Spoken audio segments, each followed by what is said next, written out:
Hey, Austin. Hey, Jamie. So today we're going to be talking about Frederic Edwin Church's painting entitled Niagara from 1857, which is displayed right now.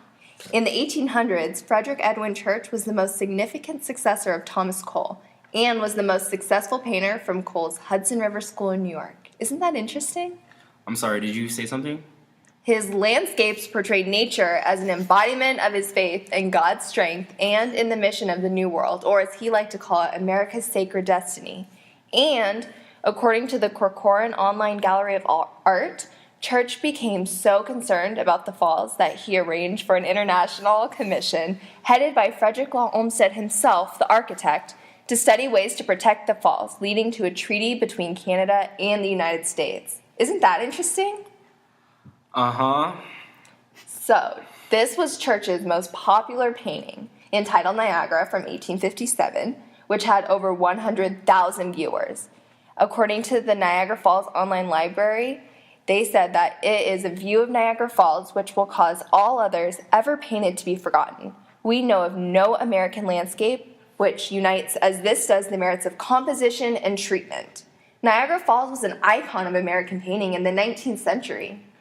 I mean, I don't know if it was an icon, but he did use wide panoramic format with the horseshoe shape of the falling masses of the water to create a visualization of the incredible extent of this land to show the majesty and true power of America.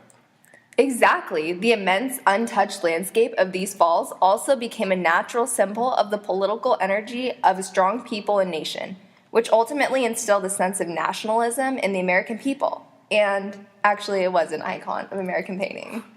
Well, I can say that the colors of the painting are vivid. The violet hue in the sky and the rainbow blur in the mists convey a sense of mystery in the image. They provide natural motifs regarding America's symbolic aspects, such as the discovery of a new world and the mystery of what lay hidden in the midst of the falls. Yeah, and it's interesting that Church breaks away from the conventions of his mentor by providing no stable, cultivated ground upon which someone could gaze upon the falls. Church portrayed this land as untamed and wild. This painting shows extreme variations regarding the sublime as well. Niagara Falls is portrayed as incredible and infinite, with the exemplification of the grandness of these waters, with the unseen fate that lies within the mists below. As I'm looking at this painting, the viewer seems like she's literally standing in the falls, and if she were to take one step the wrong way, that her fate would be terrible, and she would ultimately fall to her death. She? Are you talking about me? I would never talk about you like that. Well, I guess the fate also instills a sense of terror and awe because of the presented unknown in the mist, as well as the beauty and majesty of the earth, which could be dangerous. Also, the small rainbow of hope streaming up from the bottom relieves some of this tension by showing the hope and beauty that comes from this terror.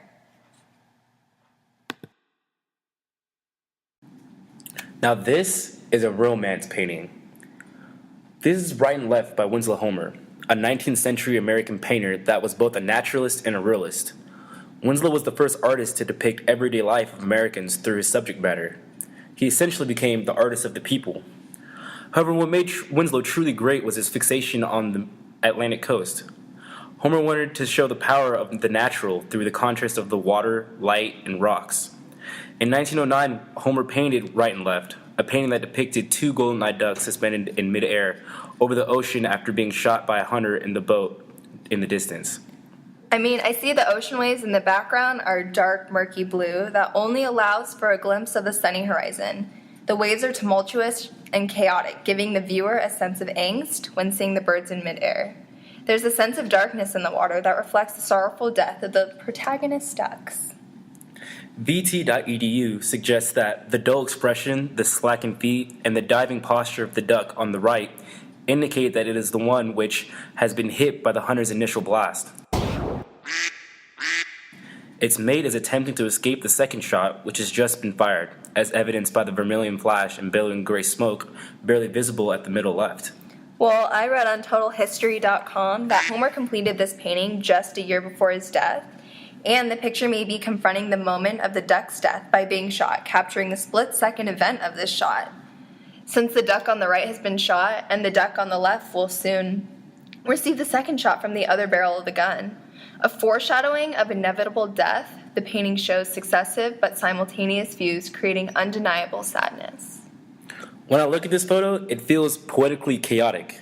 The duck's disposition gives a sense of danger, but that moment frozen in time amongst the ebbs and flow of the ocean gives the painting a poetic quality. Now, isn't that more interesting? Well, I just think this painting is sad because the duck's losing its friend. It is kind of sad, but, nature has to take its course. Yeah, that's true. Well, we'd like to thank you for enduring this smart history video and wish you a good day. Goodbye. Bye.